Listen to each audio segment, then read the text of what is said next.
আসসালামু আলাইকুম ওয়া রাহমাতুল্লাহ। সুধী দর্শক, গুরুত্বপূর্ণ বিষয় নিয়ে হাজির হলাম আপনাদের সামনে। সেটি হচ্ছে যে জাতীয় নাগরিক পার্টি তারা নির্বাচন চান না। তারা চান ডক্টর মোহাম্মদ ইউনূসকে, তিনি যেন আরো দীর্ঘদিন ক্ষমতায় থাকেন। বিএনপির সাথে অন্তর্বর্তী সরকারের প্রধান উপদেষ্টা ডক্টর মোহাম্মদ ইউনূসের বৈঠক হওয়ার পর রাজনীতিতে এক ধরনের উত্তপ্ত অবস্থা বিরাজ করছে। এদিকে যুক্তরাষ্ট্রের দুজন কূটনীতিক বাংলাদেশে অবস্থান করছে, পাকিস্তানের আপনার পররাষ্ট্র সচিব বাংলাদেশে অবস্থান করছে, এছাড়াও বিভিন্ন আন্তর্জাতিক উচ্চ পর্যায়ের নেতৃবৃন্দ বাংলাদেশে অবস্থান করছে। এরই পরিপ্রেক্ষিতে বাংলাদেশে এক ধরনের উত্তপ্ত অবস্থা বিরাজ করছে। এদিকে জাতীয় নাগরিক পার্টির আহ্বায়ক নাহিদ ইসলাম নির্বাচন চান না, তার মতে বিএনপি চাঁদাবাজি করছে, মাঠ পর্যায়ের প্রশাসনগুলো বিএনপির পক্ষে কাজ করছে। এই অবস্থায় নির্বাচন সম্ভব নয়, নিরপেক্ষ নির্বাচন এই পরিস্থিতিতে সম্ভব নয় এবং তিনি মৌলিক সংস্কার শেষ করার পরই নির্বাচন চান।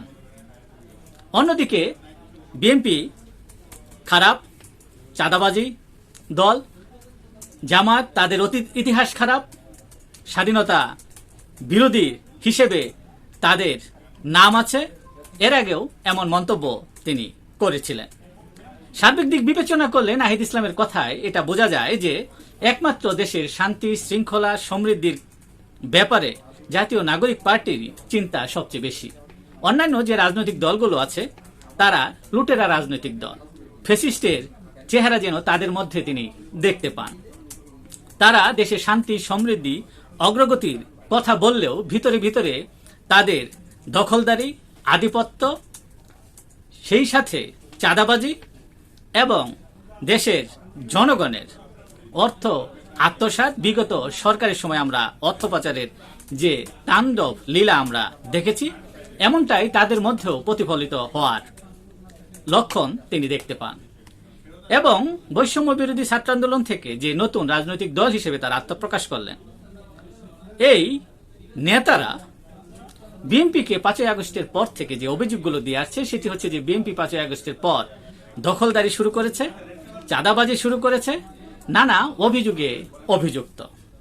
এবং বিএনপি যে নির্বাচনের দাবি করছে সেটা যৌক্তিক নয়, যৌক্তিক হচ্ছে তাদেরই, কেননা তারাই একমাত্র দেশের শান্তি শৃঙ্খলা সমৃদ্ধি এবং উন্নতির কথা ভাবেন, যেখানে কোনো ধরনের স্বার্থ নেই। যদিও তাদের নেতাদের বিরুদ্ধেও নানা অভিযোগ, সুপারিশ, ট্রান্সফার বাণিজ্য, নিয়োগ বাণিজ্য, বিভিন্ন জায়গায় অর্থ সংগ্রহ এবং পায়ের ব্যথার জন্য ঢাকা থেকে বিমানে সিলেট যাওয়া এবং বিতর্কিত হাসপাতাল মালিকের সাথে কথা বলা, নানা অভিযোগই তাদের আছে। গণমাধ্যমে গিয়ে হুমকি দেওয়া, নানা অভিযোগে অভিযুক্ত। বিমান ছাড়া এখন তারা চলতেই পারেন না, জানাজা নামাজ পড়তে গেলেও হেলিকপ্টারে যান, নির্বাচনী প্রচারণায় করতে গেলে হেলিকপ্টারে যান, তারপরে গাড়ির শত শত গাড়ির বহর। এই অল্প সময়ে তারাও কিভাবে আলাউদ্দিনের চেরাগ পেয়ে গেলেন, যদিও সেই তথ্য উপাত্ত এবং এই মানুষের এই প্রশ্নের উত্তর তারা এখনো খোলাসা করেন নাই। শুধু তারা বলছেন যে তাদেরকে যারা সহায়তা করছে নিরাপত্তার স্বার্থে তাদের নাম বলা যাচ্ছে না। সেই রাজনৈতিক দল হিসেবে আত্মপ্রকাশের দিন থেকে শুরু করে তাদের যে অর্থের যে ছড়াছড়ি দেখা গেল, সেই সাথে দেখা গেল ইফতার পার্টিতেও ব্যাপক আয়োজন, যেটি বিএনপির পক্ষ থেকেও বা বড় রাজনৈতিক দলরাও এমন আয়োজন করেননি। তাদেরকে দেখা গেল অর্থের যোগানই বা কোত্থেকে আসছে। কাজেই তারা যে রাজনৈতিক দলগুলোর বিরুদ্ধে অভিযোগ করছে যে বর্তমানে অবস্থায় নির্বাচন সম্ভব নয়, সাধারণ মানুষের প্রশ্ন হচ্ছে তারা কি রাজনৈতিক দল ঘোষণার পর থেকে নির্বাচনের যে রুটম্যাপের কথা বিএনপি বলে আসছে, এই নির্বাচনকে কেন্দ্র করে তারা সামনের দিনগুলোতে চোখে অন্ধকার কিংবা শস্যার ফুল দেখছেন কিনা, কিংবা তারা আন্দাজ করে ফেলছেন যে তারা জনগণের কতটুকু সমর্থন পাবেন। কেননা এর আগে নাহিদ ইসলাম বলছিলেন যে নির্বাচনের পর গণতান্ত্রিক সরকার এসে যে সংস্কারের ধারাবাহিকতা রাখবেন সে ব্যাপারে তিনি আশ্বস্ত হতে পারছেন না।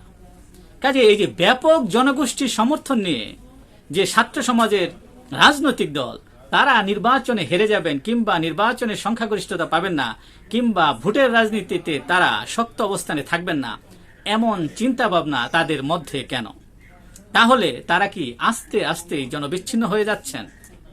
এবং জনগণ যেটি ভাবছে যে তাদের আচার আচরণ থেকে শুরু করে তাদের বিরুদ্ধে যে অভিযোগগুলো উঠছে সেটি সত্য, মানুষ এখন মুখ ফিরিয়ে নিতে শুরু করছে তাদের থেকে। এর মানে রাজনীতির মাঠে প্রকৃতপক্ষে প্রতিষ্ঠা লাভ করা এতটা সহজ নয় যতটা সহজে তারা বিপ্লবী নেতা হতে পেরেছেন, গণ অভ্যুত্থানের নেতা হতে পেরেছেন। সর্বশেষে প্রত্যাশা থাকবে সামনের দিনগুলোতে চোখে অন্ধকার কিংবা শস্যার ফুল নয়, বাস্তবিক অর্থে জনগণের সাথে সম্পৃক্ততা বৃদ্ধির মাধ্যমে তাদের রাজনৈতিক অবস্থান শক্তিশালী হবে, দেশের শান্তি শৃঙ্খলা ও সমৃদ্ধির পথে দেশকে এগিয়ে নিয়ে যাবে, এমনটাই প্রত্যাশা থাকবে। আজকের মতো এখানেই, আবারও দেখা হবে অন্য কোনো গুরুত্বপূর্ণ বিষয় নিয়ে। সে পর্যন্ত ভালো থাকবেন, সুস্থ থাকবেন।